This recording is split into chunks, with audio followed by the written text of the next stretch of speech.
Hello and welcome to Quit Your Crappy Job, Finding Courage for Positive Change.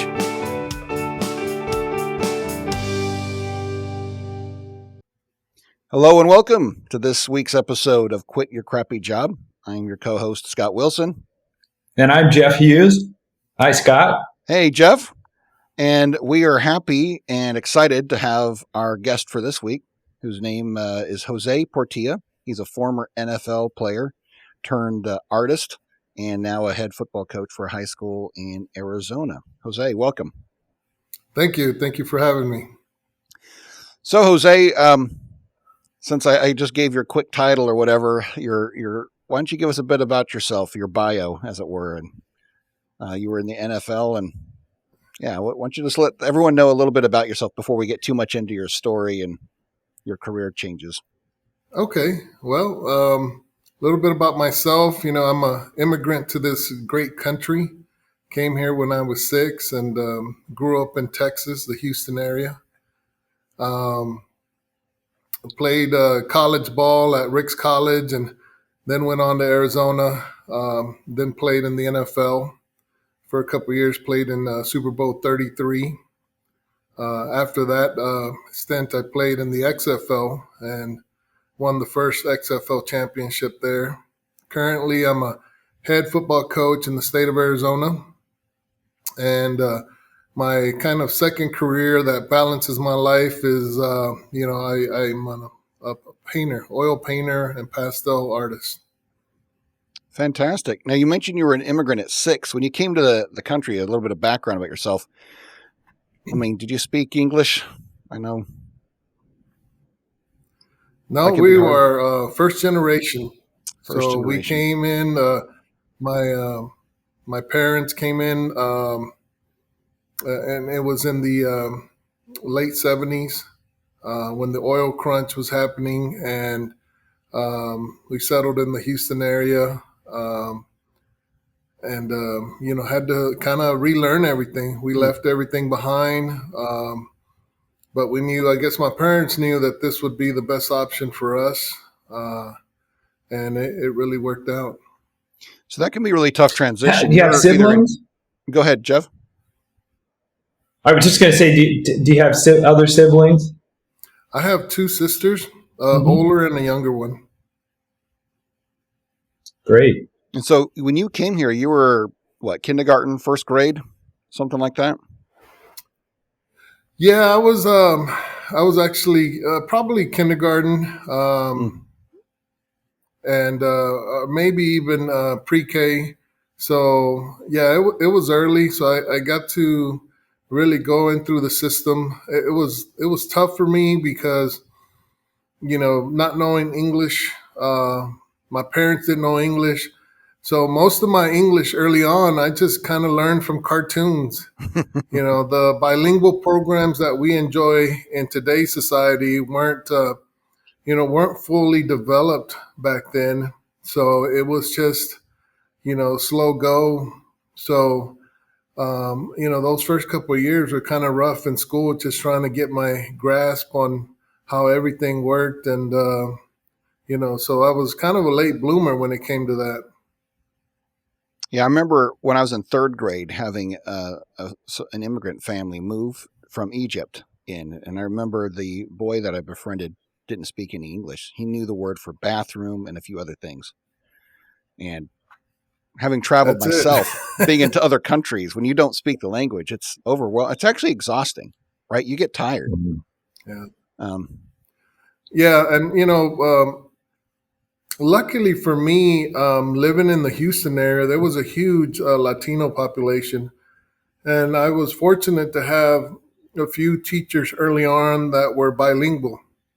So they were able to really help transition me into that more comfortable space as I learned English. And when when you're small, it's a lot easier too. When you're young, just to pick up that language and stuff, your brain is still just a sponge. It's absorbing the sound and you want to be a part of everything. So there is no I'm going to go study or whatever. You either you figure it out as fast as possible and you learn. And I think that was a benefit for me.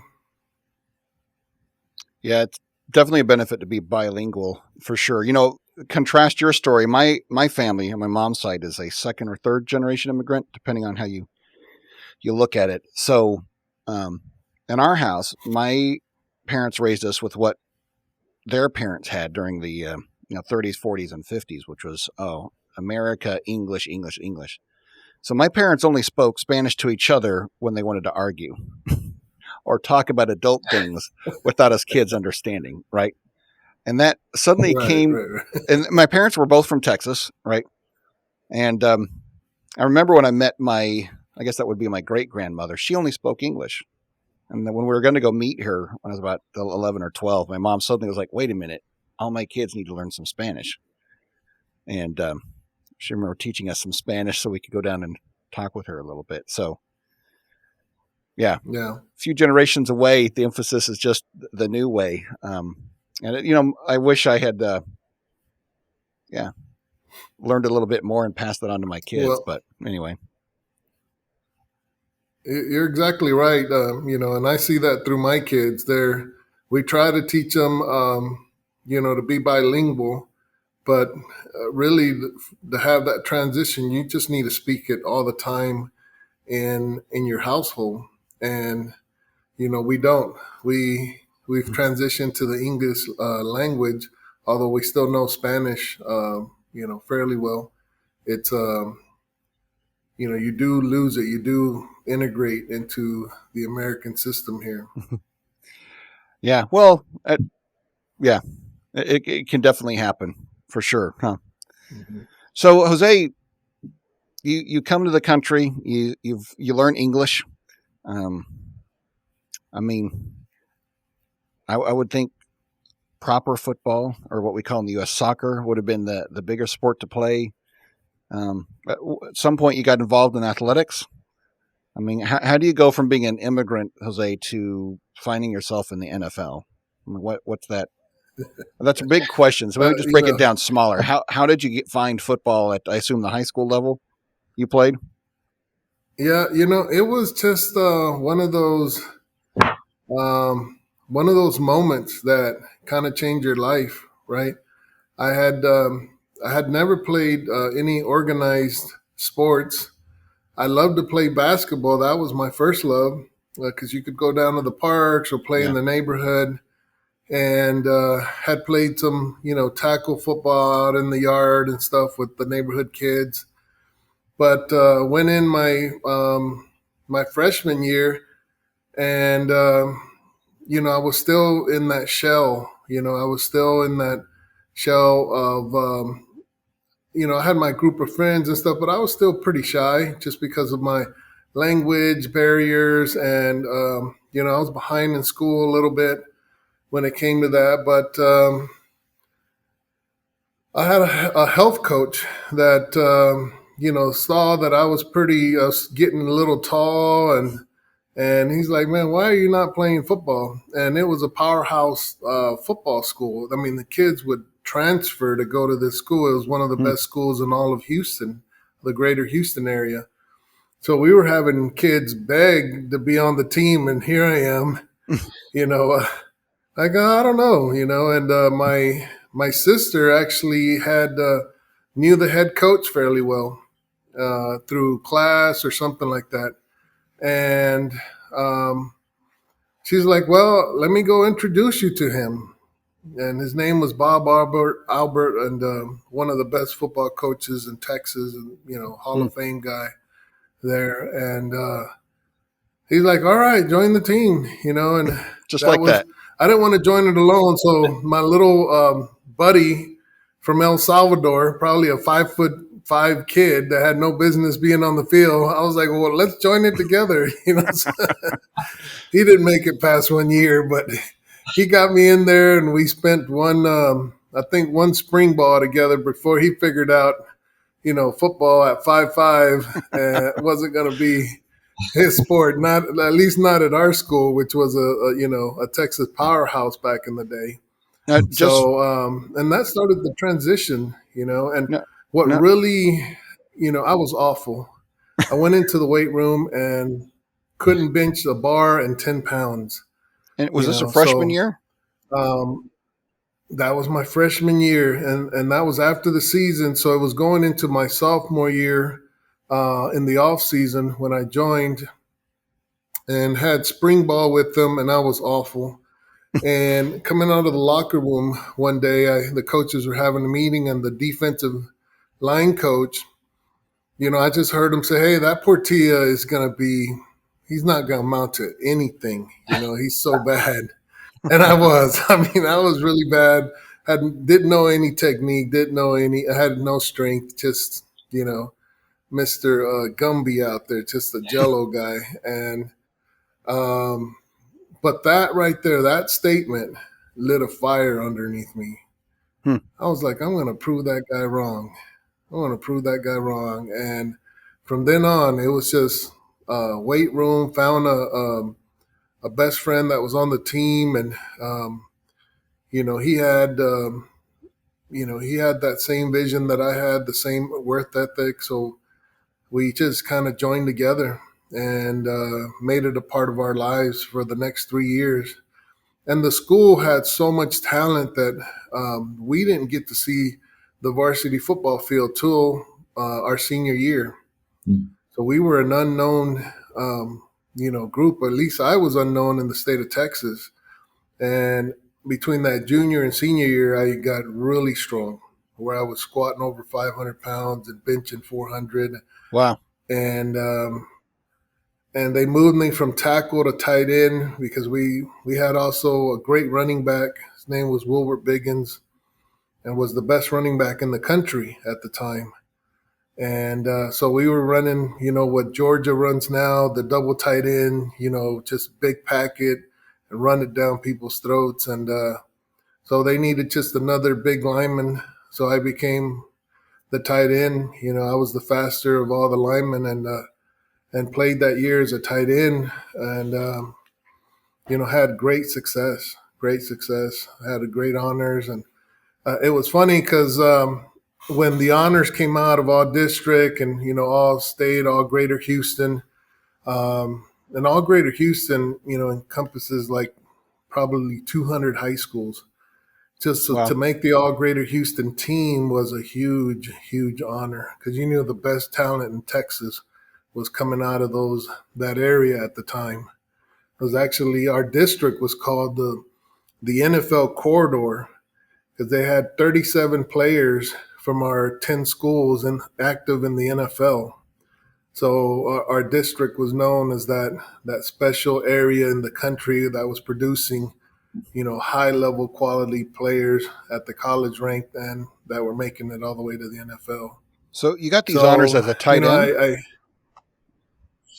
Is that I right? got the honors as a tight end, caught one pass the whole season. Wow, one I was pass. the top tight end in Texas, and one pass, yeah. And how But tall were you? that's how dominant I became. I was 6'6". 6'6". I Okay. was 6'6". I was probably 235, 240, and just super strong. So I was able to, really dominate off the edge. Anybody that, brought up linebackers to try to block me or, undersized DNs, I pretty much manhandled them. And, but, and then after that, I remember every college in the country being there for the running back, from the Notre Dames, the Nebraskas back then, the Michigans that were some of the, the Florida States that were the top schools back then. I remember them showing up, and my grades weren't good enough. On top of my learning setbacks, I didn't know I had dyslexia. Mm. So it was even another problem, just and I wasn't diagnosed until I got up to junior college. Wow. And they did a couple of tests, and they're like, "Oh, well, you got dyslexia." I was like, "Oh, maybe that makes sense why I sometimes write backwards." But it wasn't until that part of my life, was resolved that academically, then I flourished. Hmm. I was, one of the top junior colleges, players academically and physically, and then when I went to the Pac-10 back then I received honors in both. I was a first team all Pac-10 academic, the player of the year back to back in academics, and then also in football. So Wow. it took that small little correction up at a small little junior college in Idaho to kind of put the last piece in the puzzle for me. And what changed with that diagnosis? How did that, knowing that you had dyslexia, change your academic performance? Well, I understood why, it took me so long. It wasn't that I didn't comprehend it. It was long to diagnose, whether it be a story, whether it be a math problem, whether it be this or that. But once I figured that out, man, it was like, boom, it all clicked. And then it just gave you a different confidence level because you were a great athlete, but you always struggled on this side. And my life was always about, I wanted to be the best, not only in the classroom, but on the field. You just had that natural competitive edge. And since that part was lacking, when I figured it out, it was like, oh man, it's done. I can go out and reach and do what I want to do now. So it gave me a lot of a lot of confidence. Did you learn different skills to study? I mean, or workarounds for dyslexia? I'm just curious how you were able to then achieve honors because I know a number of people that have dyslexia to varying degrees, and that's a tough challenge for kids in school.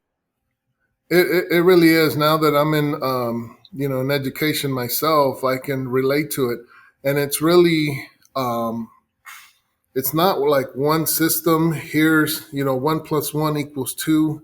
It's finding kind of your own system that works for you, whether it be taking a little bit more time, whether it be visual, whether it be hearing, an equation.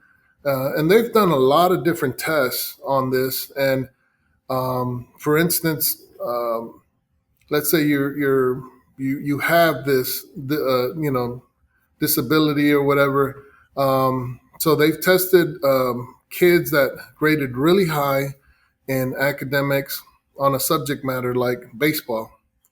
And then they tested other kids that were having these troubles, but that were baseball players or that understood the game.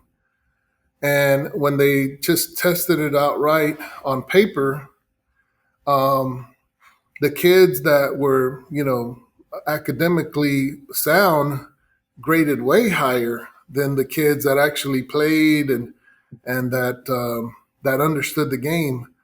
But when it came to maybe hearing a question or seeing a scenario, the other kids that understood or could comprehend because they love to learn about baseball, the stats and this and that, their test scores were way out ahead of the ones that were super intelligent. So what that was, telling, educators is, two groups of people have success in different ways of teaching them, right?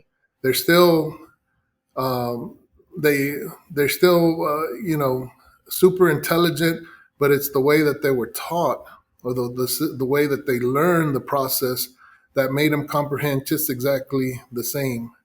So that stigma of, hey, he has a disability because of that or that. No, you can find ways around it. It just depends on how you present the problem, and there's different solutions to solve it now. And we didn't know that back, just years back. This is slowly, education is slowly developing in that. Yeah. Yeah, It's that's fascinating. You know, excellent. my wife, she does a lot of she runs a little business where she teaches people who have learning disabilities and dyslexia and dysgraphia, all these kind of things. And it's amazing, like you were saying, Jose, the level of science that has come about to understand it. And the funny thing is about dyslexia, I might be incorrect about this, but I think this is true, is that they tend to talk about, in fact, I thought I saw a book my wife had called The Dyslexia Advantage. And though it's almost like, well, it might be hard to figure out how to get the information in, but once a dyslexia brain has this information, it's like they know it better than everyone else that got it on the first pass, right? Because they had to come at it at a different angle or a different. They understand every nuance, everything. But anyway, so that's Yeah, and you're fascinating. exactly right. And and the more I studied about it, the more I understood why I loved art so much. Hmm. A lot of the great artists of our time were dyslexic.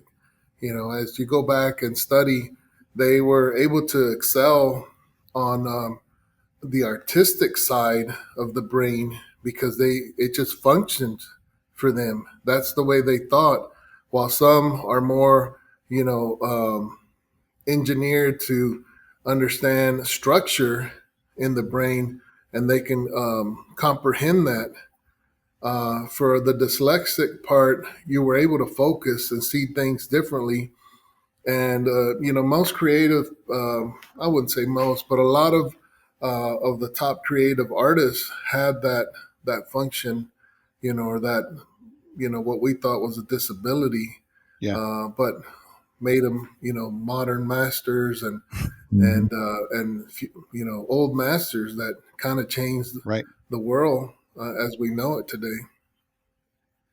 So, Jose, let me ask you a couple of clarifying questions to go back a little bit to bring us up to where you're at. Because now you're at college. You had said that there were a bunch of these scouts for the different universities visiting. Were they at a game, or was this a? Yeah, I mean, what was that context? You said they were all at what? At the high school, just talking with y'all, or was it a game, or what was that? When we were talking about that conversation, it was at the beginning of that. Hey, I think I might be able to. First of all, you come to acknowledge I love this game. And not only do I love it because how it transformed me physically, but mentally. It gave you this courage, gave you this belief in yourself. It gave you the knowledge of being able to work under pressure, being able to manage a group of young men in high stressful situations, being able to deal with peaks and valleys, being able to adjust in in seconds, right? Split second decisions, and then more than anything, the job of a coach. I mean, it's to me, it's the most noble profession because they're not making a lot of money, but man, the change that is happening when you get a good coach to really, you know, let you see your own potential inside, it's priceless in my view. And to have these coaches throughout my life, um, was something very special. So Hmm. to get back to your question, when all these colleges were coming, I remember sitting with that my best friend, the 5'5" guy from El Salvador that we talked about. We were at a Taco Bell, and we were just saying, "Man, what do you want to do?" And I just remember the words coming out of my mouth. Hey, I'd love to, you know, be a professional Hmm. artist because that's what I understood and loved and was passionate. And I'd love to play in the NFL one day. And it was at that time, that moment, that kind of put the seed in the ground for me. And although I was passed up, sorry guys, he caught me at my school office, and It's all good. it's always good to hear those old school bells ring. But anyways, it was at that moment. Um, where you got passed up by a lot of the big schools because of your deficiencies that had not been diagnosed at that time. That I went to a small. Actually, my coach reached out to BYU, called Lavelle Edwards. Says we got this guy. He needs development, and they saw film of me and they were very interested right away. BYU was okay. Hey, we got a junior college up here in Idaho. We'll send them up here. We'll get them right, and that's how I didn't even know this junior college existed. Rick's College. Now it's BYU Idaho. Mm-hmm. So I went up there and was fortunate to be trained by some of the best coaches. Ron Hahn and Robert and the whole coaching staff were a huge influence in my life. And the way they coached and the success, those guys were super successful. Went on to have amazing careers. And that really kind of was the cornerstone of what I wanted to do once I got up there and figured it out. Because not only did I go to a school that had a great football program, although it wasn't big time yet, they instilled that work ethic and the championship mindset. And then I got a bonus that I didn't even know existed. One of the top wildlife artists and premier artists of our time, Leon Parson, he was on staff, and I was able to study under this guy that, he was super successful. Made, his painting sold for hundreds of thousands of dollars and was known, worldwide. And he lived right up there in this little town. And so that was a bonus that opened my eyes to say, hey, there is a career in this, and, I can pursue it and put as much effort into it as I have the game. So there was never really, I'm putting all my eggs in one basket. There was always that little seed. I'd like to be a professional artist, and I'd like to play football in the NFL. And I remembered that throughout my journey to develop both at the same time. So playing in the hot, humid environment of Houston and playing in Rexburg, Idaho, which is a high altitude area, if I'm not mistaken. I mean, and cold. Had to have been very cold. It was a shock, but it was a good shock because I grew up in the barrios, as we call the barrios in Spanish, of inner city Houston. To the north of us was an area called Fifth Ward, and we lived in the Spanish barrio, so very high drug, very high gang areas. And, one of the most notorious areas of the Fifth Ward's there was, it was tough. And we had, a lot of our football players came from that area, and they were tough. And to go from there from the inner city, the concrete jungle, right? And to see, the gang violence, to see the drugs, to see, just what would happen in school. We had several of our, classmates and teammates shot, and just different things would happen, right? To fly up to Idaho, and actually, I didn't even fly up. We were so poor, I took the Greyhound bus. Took me 3 days to get up there. So it was the first time, you leave at 18. You leave at 18, you pack a bag, and as you're driving, you have to run to the next bus because they're leaving, and no bag has been taken out of the bottom of the bus that you were on. So you're like, my bag's not even coming with me, right? Wow. But you hold on to that dream, and you just keep going, and you figure, man, wherever I land, that's where I'm going to make it. And there is a, as an 18-year-old boy leaving the house for the first time, there is that fear of the unknown. And, but the desire to be successful, the desire of the game, of a new adventure, you left this area. And when you got up there, it was like, man, it was like heaven for me. especially loving the outdoors so much. We had the Yellowstone Park, we Mm. had Jackson Hole, we had all the national parks around us that we visited almost every week. We were out every weekend in the off season, just going to these parks and having a good time. So to me, it was like going to another planet.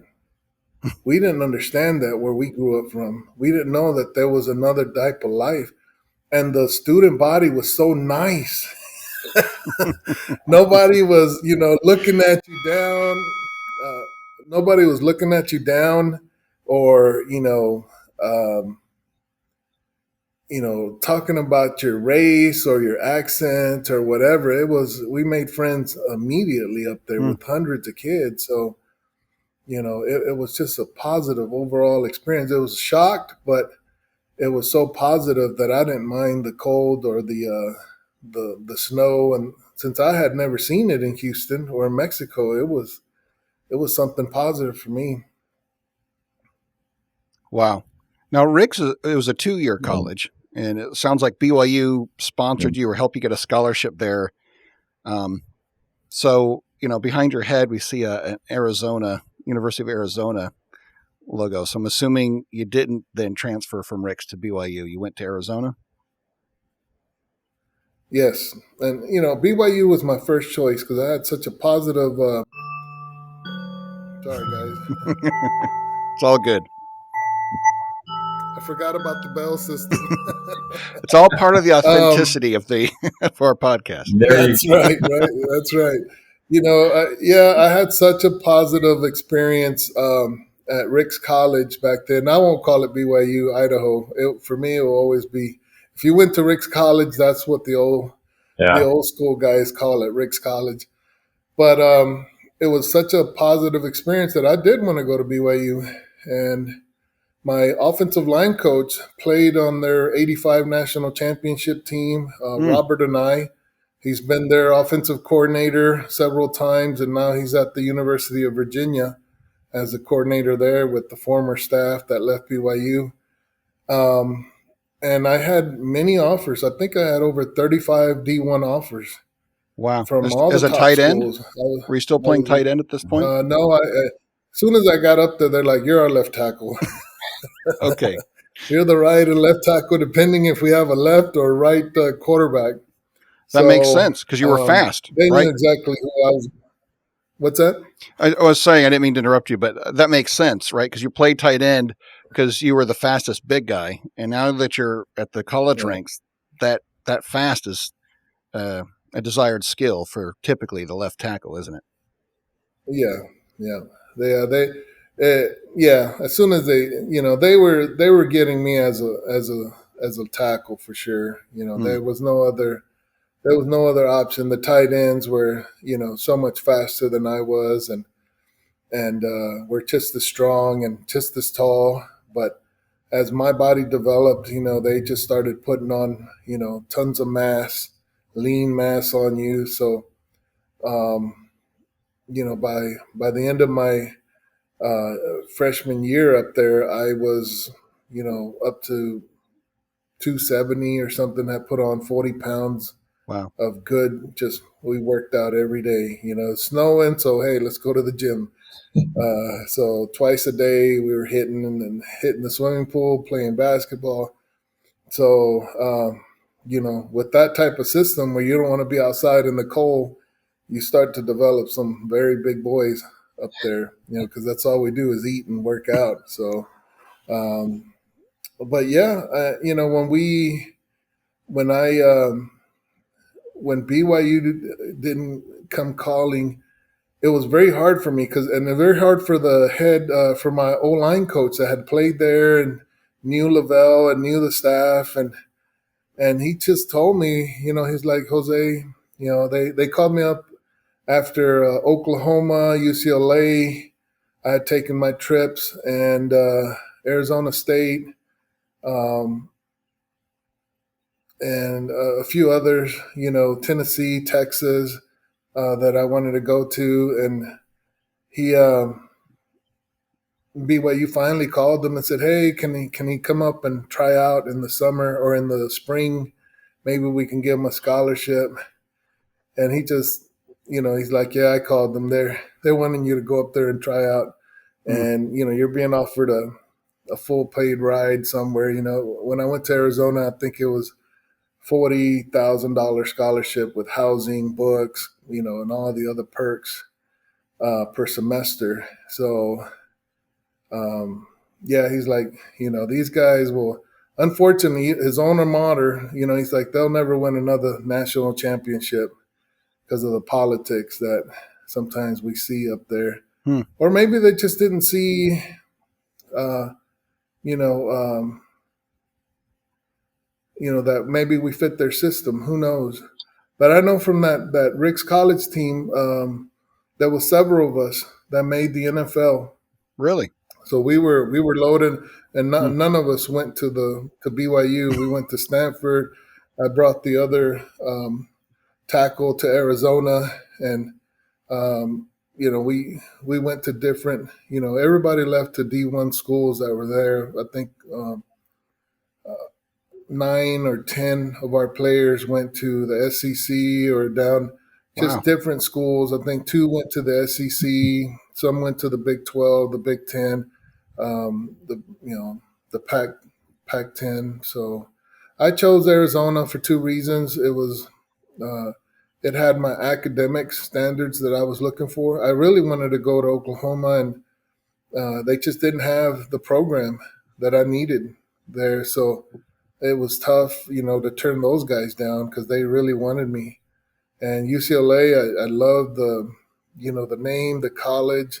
It was just so expensive, and I was married at the time, Hmm. and just to find a something close because we couldn't live in the dorms. It was, you got a small stipend every month if you didn't live in the dorms, and that California lifestyle wouldn't cover our expenses. So Arizona was the next kind of good fit, and Arizona had the best of both worlds, and that's something that you have to judge. Can you come in there and by then I'm like, okay, I might have a chance for the NFL because I know I dominated so well at junior college, and so I came in and uh, signed with Arizona, and then that spring I won the starting job. I was the Wow. newcomer of the year, and um, was nominated for All Pac 10 as a junior and as a senior. So, but I knew that coming in there, I had an advantage. I had 22 games of experience. While other guys might be 5 or 4 star athletes, but have to sit the bench, Right. for 2 years because the guys in front of them, it's a it's a huge gap. It's a 4 year gap. So, it takes a little while to make up for that gap. But the route that I went actually gave me an advantage to blossom into that player since I didn't have a lot of playing time in high school. I got it at the junior college ranks. Hmm. So, and there's nothing that can substitute, knowledge that you receive during a game. Game time experience is so crucial because it's a lot faster than anything you'll see in practice Yeah. and more intense. So, as your eyes, everything is sped up when it's new, and as the more you do it, it just everything slows down. And nothing's more evident than the NFL. My first year, I thought I was seeing flashes of light when I would see these running backs and guys run. They were so fast. And it took a little while just to, okay, calm down. And it usually takes 2 years to, understand how the game is really played, all the tricks, reading your players. Because most of the time you would do so much film study, you would know about, 60, 70% of the time, you kind of knew where your guy was, what move he was going to try to do on you by his stance. Or if he put his Hmm. hand or his fingers were pointing this way or his toes were pointing out, all these little signs that you would do hours and hours of film study to figure it out. Wow. And so, but you know, it was a part of your job to figure out the equations to make you successful. So what team? So you're at Arizona. You get drafted, is that right, or were you an undrafted Well, free agent? I had a great sophomore year. I mean, a junior year.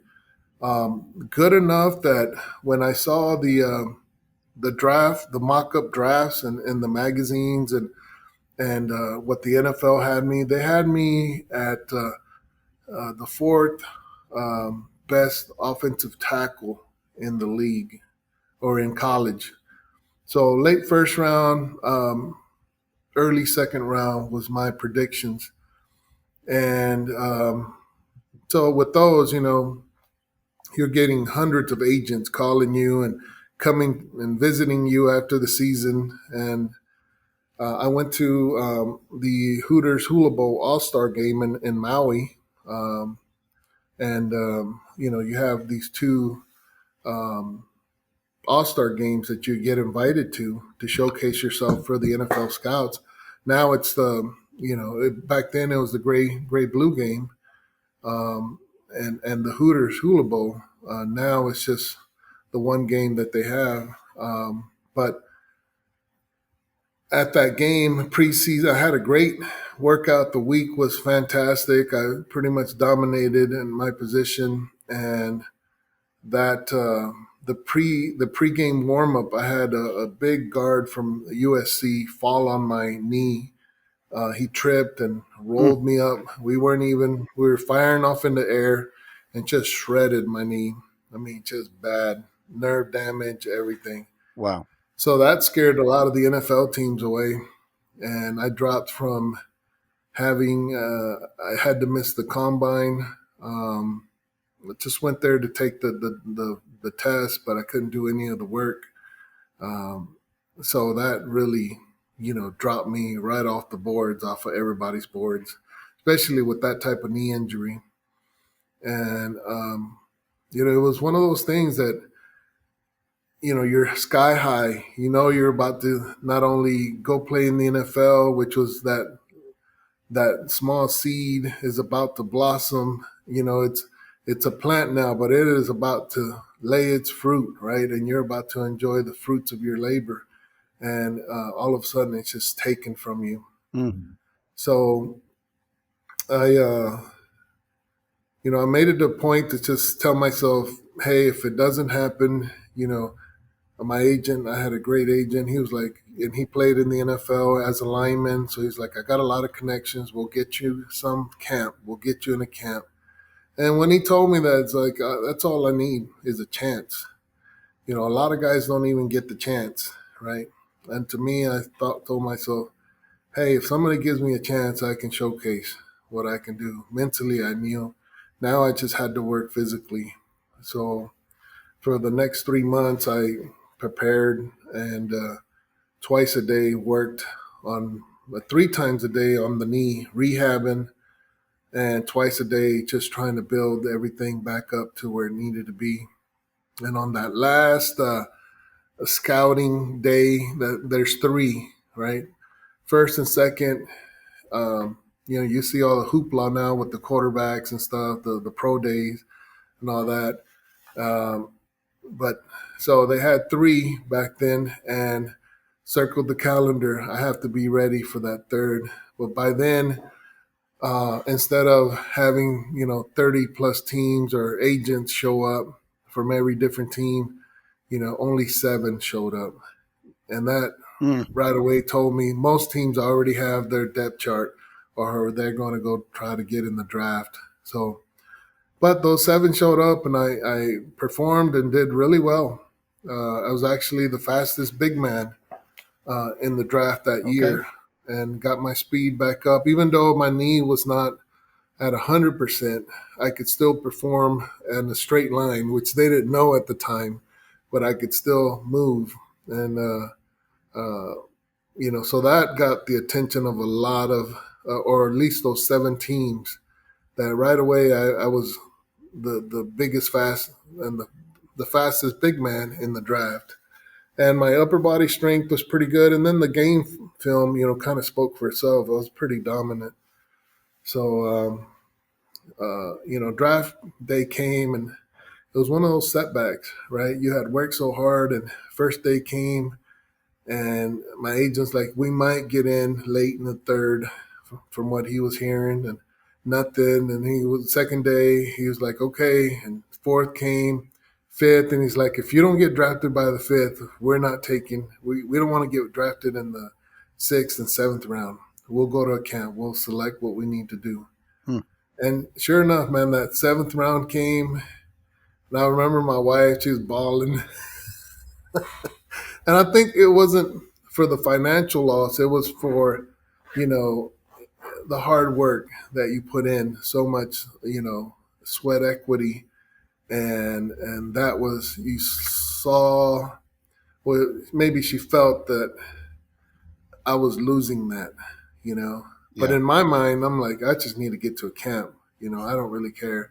And to see my other teammates get drafted, and it was tough because I used to beat up on them all the time, and I'm like, I know if he's getting drafted, and I was happy for them though. I was really happy, but at the same time, sad that the NFL had kind of given up on me, right, because of the injury. So you go through that downfall, and as I get to as the NFL draft finished up, I started getting calls from my agent.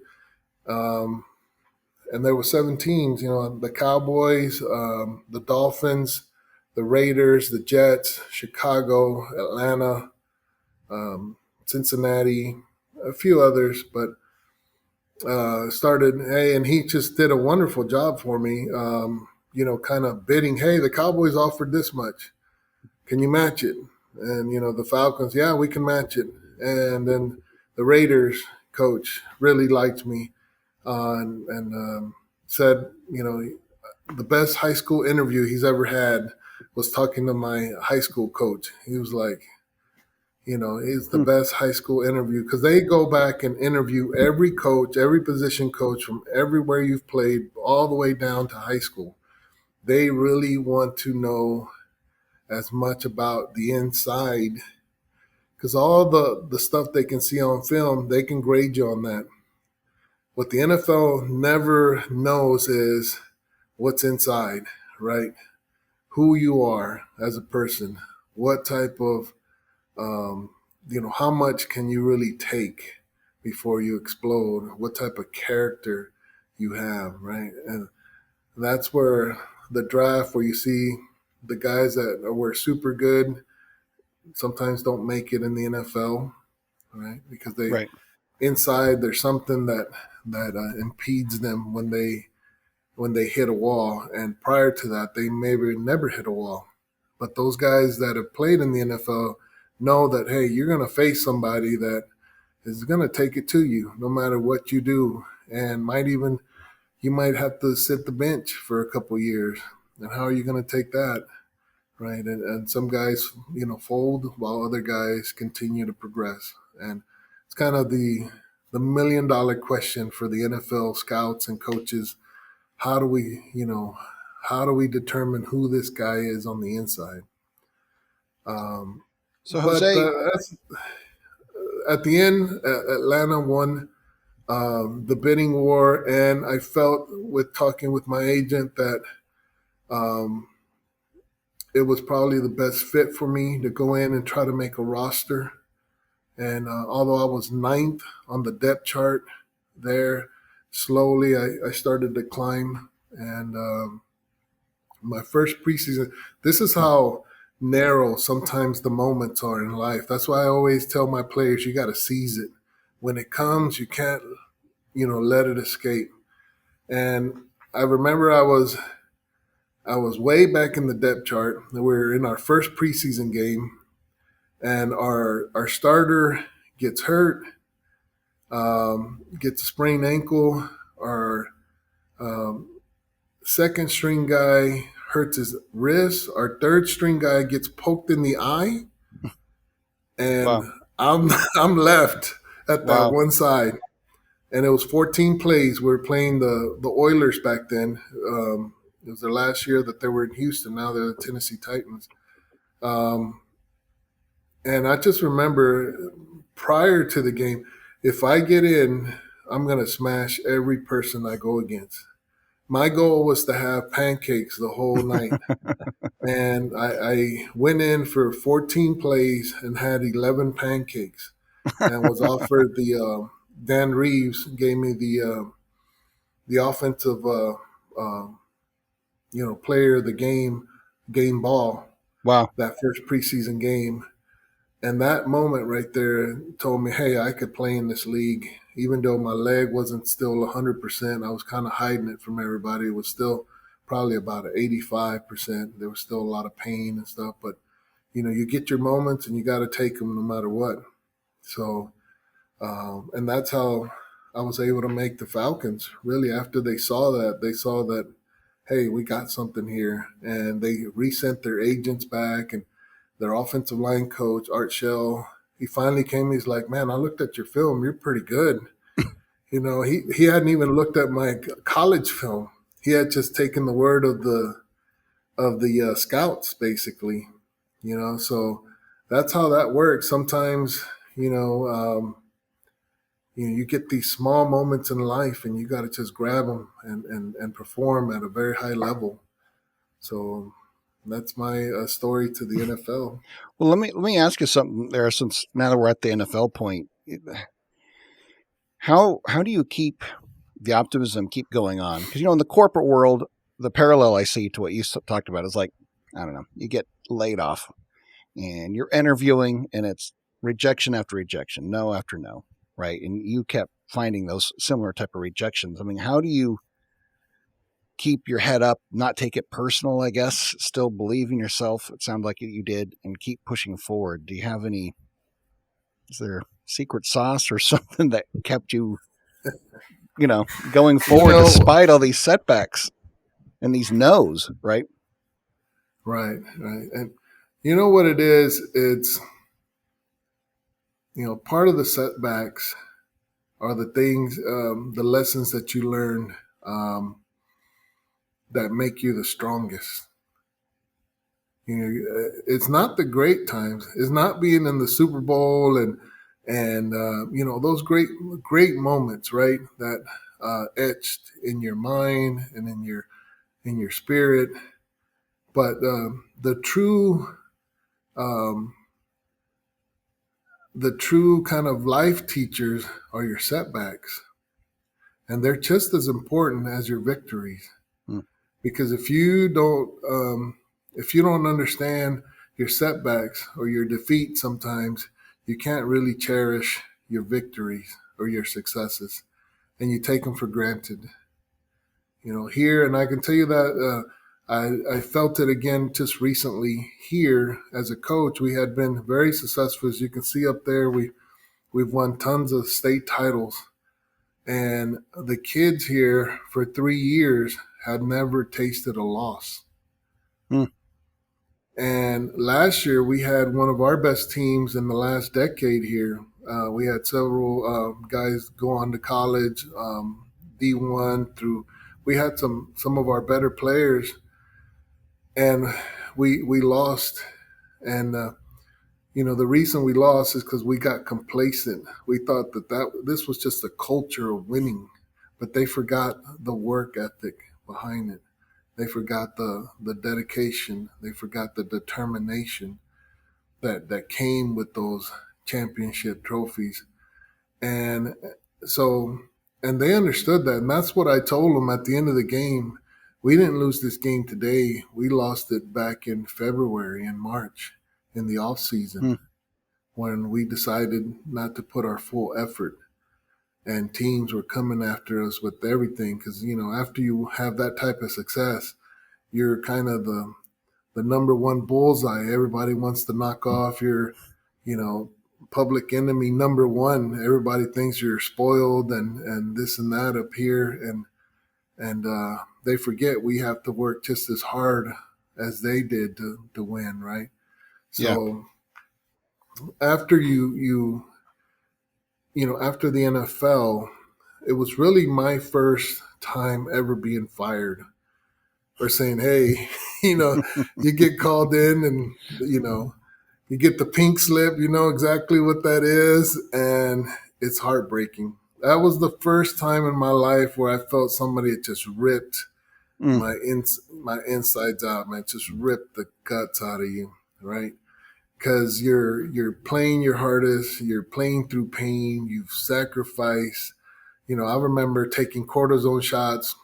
Um, my second year, I played with a broken shoulder the whole season, Wow. and I just remember taking cortisone shots so I could, play in those games or practice. And at the end of the season, when they do the MRI and stuff, or when they open it up, they're like, "Oh, your bone was, so shattered that it was in 100 pieces." And you're sitting there pounding on it every day, right? And going through Wow. this pain and all that. And so you've mentally exhausted and physically exhausted your body. And then for them to say, okay, we don't need your services anymore. And that's part of the equation at the next level, at the highest level, and but it was something that was taken from you that you love so much. And a lot of guys struggle with that, for How me, I didn't accept it, and I said I'm gonna heal myself back again. I'm gonna take a little bit of time off, and I'm gonna make another run at it. And the funny thing, it's funny how things work out. Um, that happened. I was the last person to be cut from the Falcons. I actually thought I had made the team mm, that year because I came in. The pink slip wasn't in my locker. I went and worked out, and that was the last day of cuts and stuff. And I was about to leave the facilities, and when I get the call from one of the trainers, comes up and they're like, "Hey, Dan needs to see you upstairs." I knew exactly.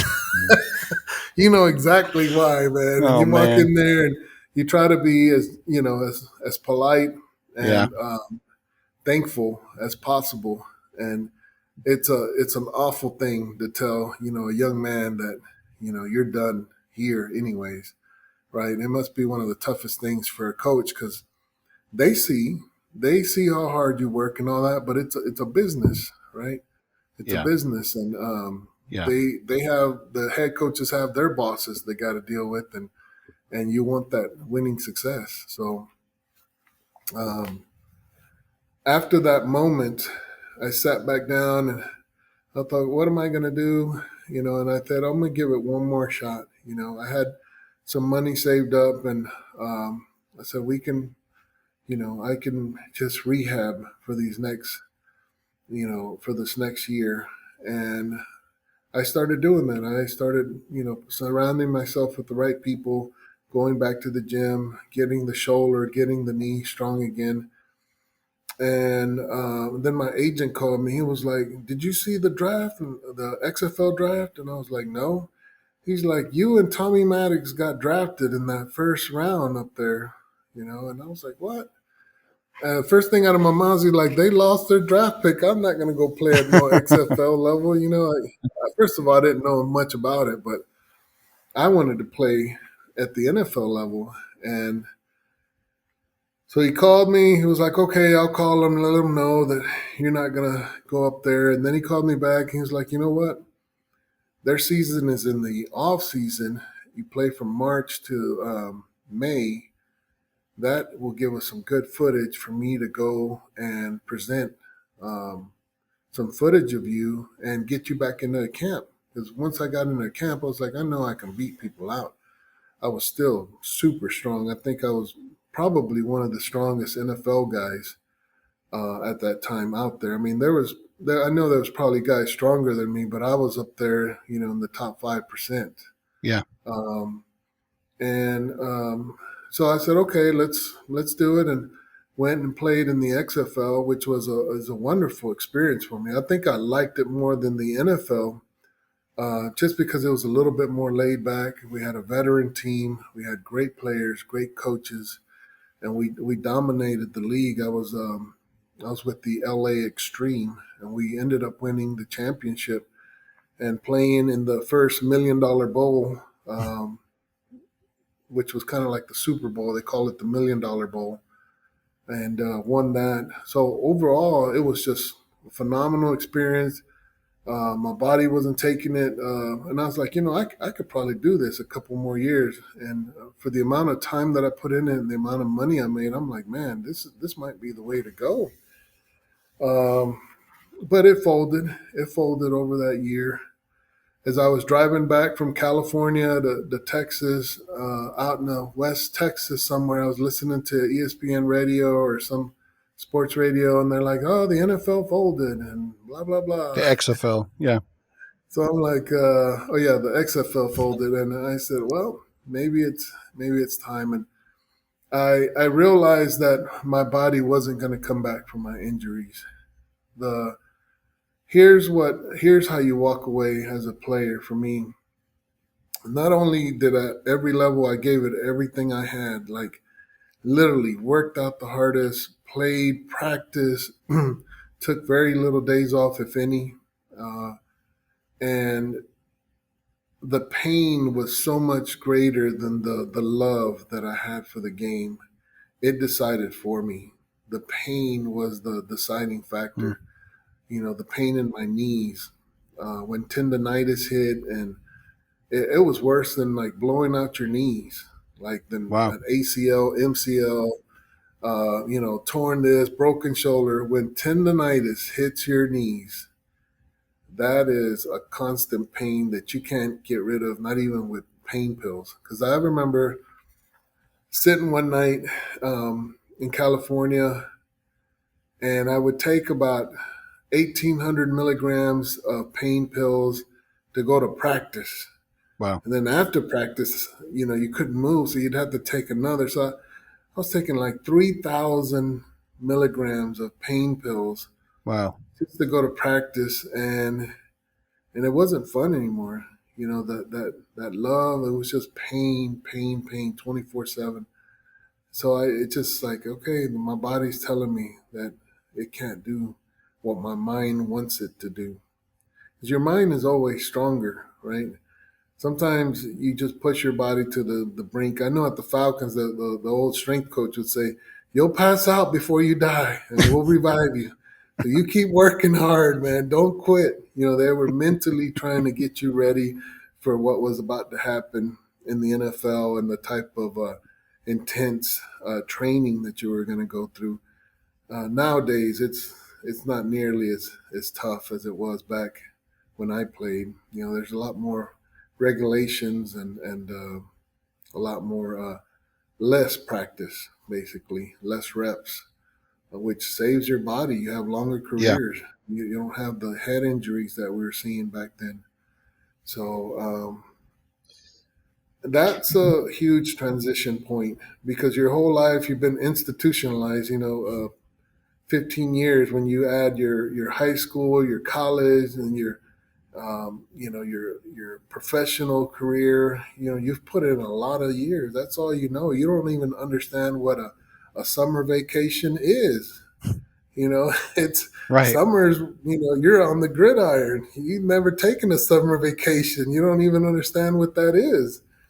And that transition is hard. It really is. For me, I think I already had a plan in the back of my mind to start my professional art career. I was so passionate about that. And remember, I told you I developed both at the same time. So I had never given up of, I was able to do that. I had never given up of both dreams. So the transition for me, I knew exactly I'm going to start my own gallery, my own art business. I had seen other players that were artistic start, their own studios. We had one player start a recording studio, and other players had developed other businesses. So for me, it was like, I'm going to get back into it and go at it. And that was my transition out of the NFL. Unfortunately, you do hear the horror stories where, and then that happened to my teammates where, they don't have something else to go to, and sometimes, the fame and the pride that comes with that. And I don't know if it's pride, but it's, everywhere you go, people want your autograph, they want your picture and all that. So, when you come out of that as a superstar, it's hard to kind of get back into the day to day and become a normal, productive human being, because society has elevated you so high, right? And so some of our players, they really struggled with that part of it. For me, it wasn't. First of all, I didn't get to see the success as, a 10-year player would be, and the type of money that a 10-year career would have, but or fame that something like that would bring. So I think for me, it was a little bit easier to make that hop into the real, back to real society and the real day to day living. Well, Jose, a couple things stand out from the story. You getting up to becoming an artist. You'd mentioned, that high school team you took and how they lost that game. It reminds me of what happens in outside the NFL, right? Where I remember, in fact, I'll tell you a story. I remember meeting a guy who had just been laid off. He was, I don't know, I think he was mid-50s. And he was devastated. He didn't know what he was going to do next, had no idea. And he was an accountant. And I remember I had seen him, I'd come across him off and on throughout my, at a stint at a company I was at. And I remembered he hadn't paid that price you were talking about to your high school teams, right? He'd gotten a job. He forgot all the hard work it took to get the job. And then he was good at it. And so he allowed other things to get in the way. Good things, by the way, like spending more time with your family, going to their practices, spending time with his wife, all these things. But I realized what happened is there was this level of complacency that hit this guy. And when the company cut him, he hadn't developed anything else or further those skills, right? Because he got it. He had it. He figured it out. And I see a lot of people make that mistake where, I'm a whatever it is, fill in the blank, and I know how to do this. And they're not thinking down the road, well, there's always somebody else looking to take your job, basically, and making preparations to have either something else to fall back on, or you're furthering your professional development so that you can still be, worth having at your company. Right. And then secondly, I sit there and think you've moved from one career, which took you a lot of time to develop to even be good at it. And now you're jumping into the art industry, which from my diving into the art, I love art like you. And from what I know about the art industry, it takes 10 to 20 years for someone to get into galleries. So to me, it seems like you've changed from one thing that took 10 to 20 years to get to now something else that's going to take you 10 to 20 years to hit the promised land. Is that true, or what was that like starting that journey? That had to be tough. That's exactly true. And dealing with some of my professional teachers, professors and stuff, they would say that to us. It's going to take you 10 years of development. And you're like, yeah, I'm pretty good right now. I got this, photorealism down, and I can draw exactly as a photo and all that. But it's, they were absolutely right. There's a time to build. There's a time to, to develop yourself into your own style, into your own learning the mediums takes a long time to master. And then there's the side of marketing, which most artists, that's where they fail. Well, they fail both. If you really want to be good, you have to master, what you're doing at it. And there's so much competition. It isn't like, you've been gifted a great body or whatever, and you're going into the NFL because you worked it. Here, it's more mental. Your body has nothing to do with how you develop your mind into being successful. And so it's a whole nother battle, and it has taken years of development. But for me, it was something I loved. And that's what I tell now. I said, find something that really you're passionate about. You know, if you're passionate about it, you'll be successful. And with success comes accolades, comes the money, and comes your, you know, what you want out of it. Now, if you want to chase the money, well, then I have no problem with that. There's tons of careers that are going to pay out. But I have tons of friends that have great careers and they hate it. They tell me all the time, man, I hate my career.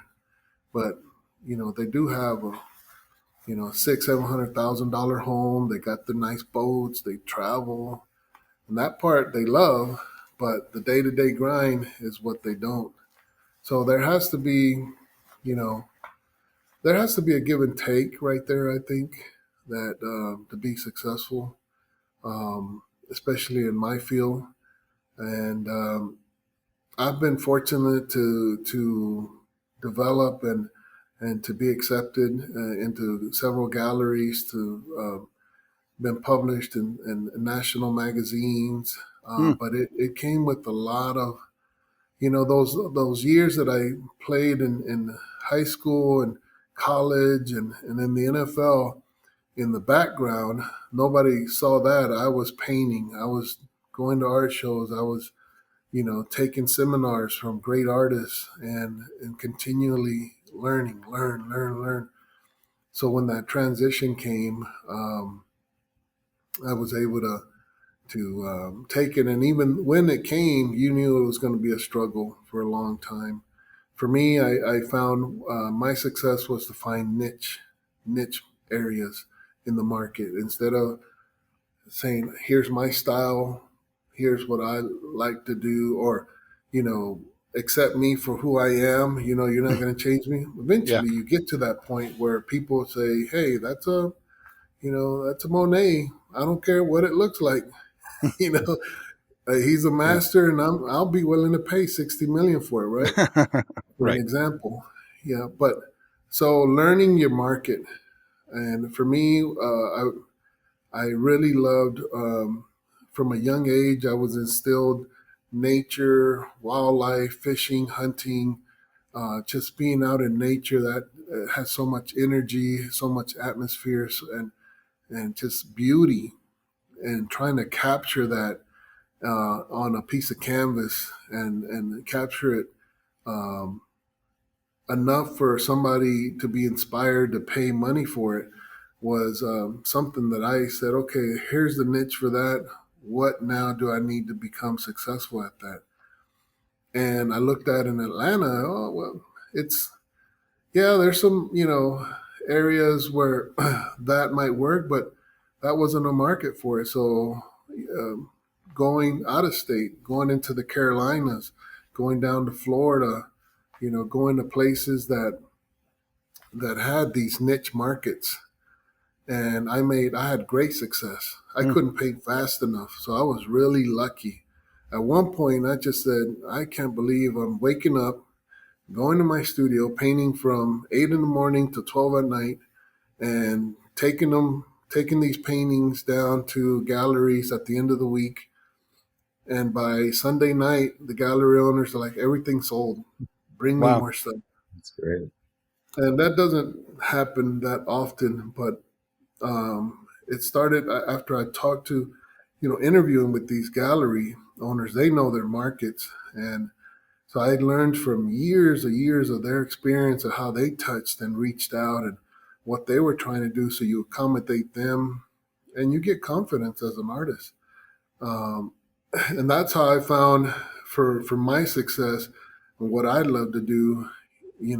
Research the markets, go and make those niche, and they're small. They're like real small, but man, if you get in, the wealth, was there to really supply and demand what you needed. But to get in is very hard to a gallery, right?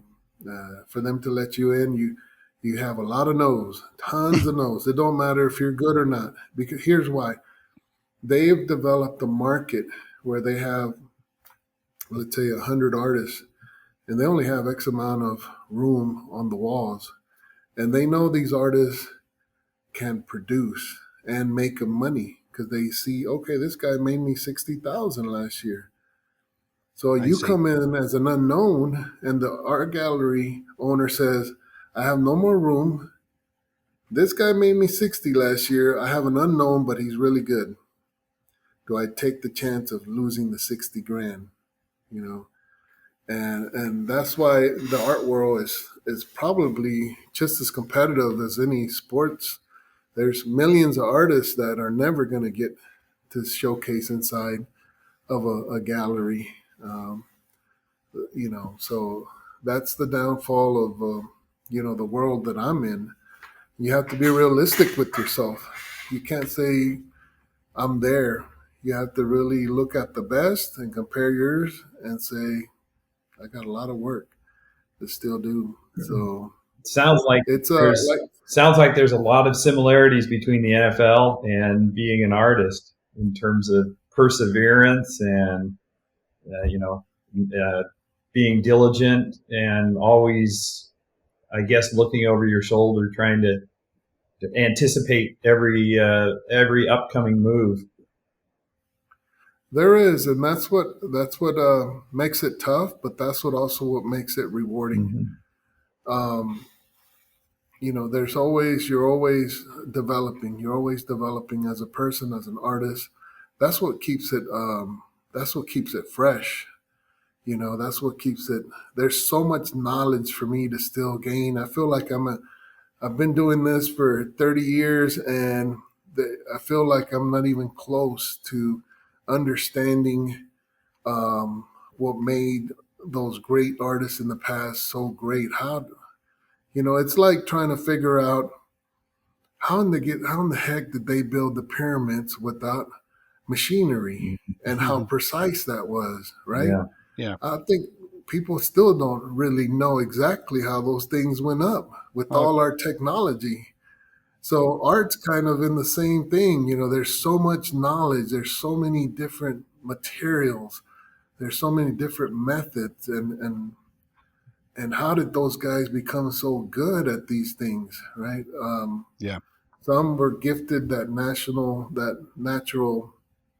talent, but it's the old 80-20 rule, right? 80 of us can get there. There are those 20% that have that God-given talent that, separates them in their fields. But most of us can get there. I'm right there. I'm in that 80. I don't think I've had that, but just the work ethic and the love of what I do keeps me around enough to be relevant. But it is a lot of hard work. There's no sitting back when you're doing this type of work here. And the more you brush the canvas, the more knowledge you're teaching you. You're teaching yourself. Every time that brush hits the canvas, it is a knowledge of fixing mistakes. That's what I tell my art students. I teach art, and I said, painting is all it is. It's all you're doing is fixing a whole bunch of mistakes. You're putting stuff in and you're seeing mistakes and you're correcting those mistakes. You keep correcting them. You go back 2 or 3 or 4 times. You build on those mistakes. You make it grow to where you can get. And there, at the end of every painting, there's mistakes everywhere.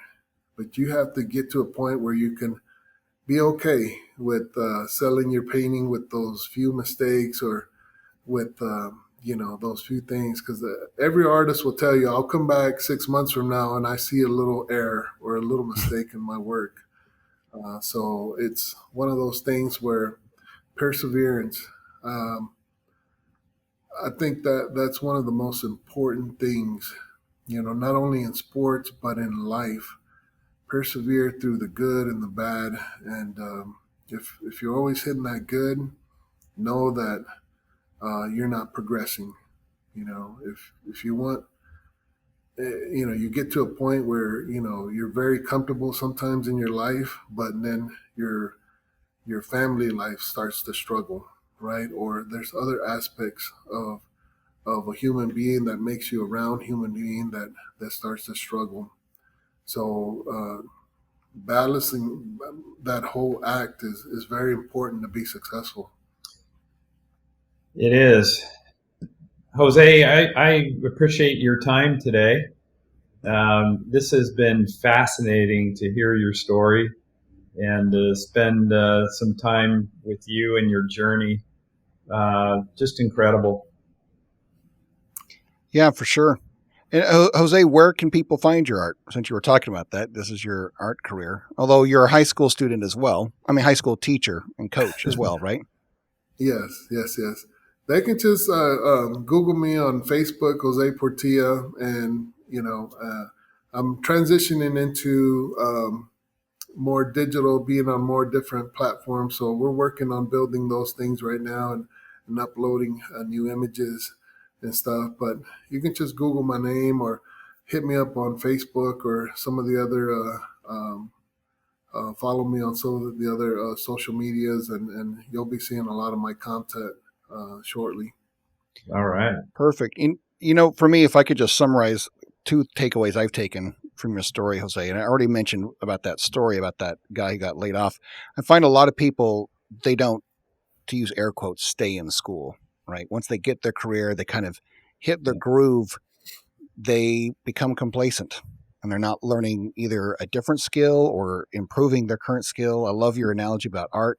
It's like life. You're always fixing mistakes, right? If you're not constantly, I think, trying to fix stuff, you can inadvertently make yourself irrelevant, like this gentleman I told you about, which is what he had done. He inadvertently allowed himself to become irrelevant and didn't realize that that's what he had done throughout his career.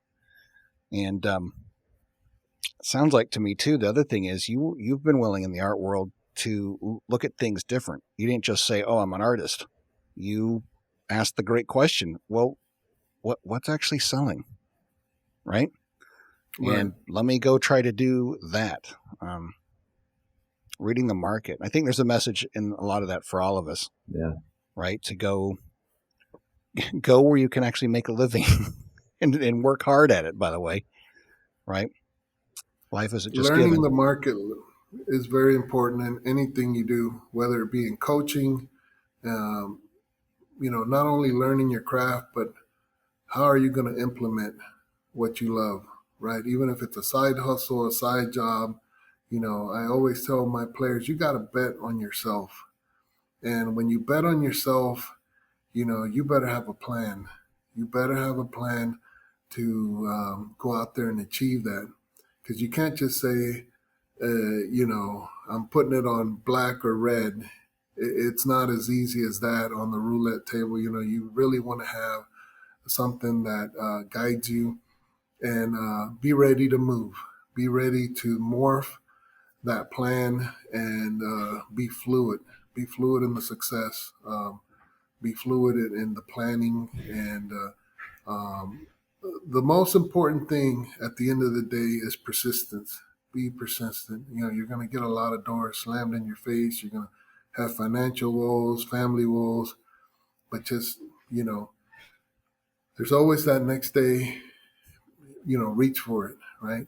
And be smart about it, right? And the only way you get smart is sometimes by learning through your mistakes. At least in my aspect, I've always learned through the millions of mistakes that I've made. But when you look back, those mistakes for me is what made me the strongest. So look at them as in a positive light. Keep that as a positive thing in your life. Yeah, there's setbacks, but what can you learn? And when you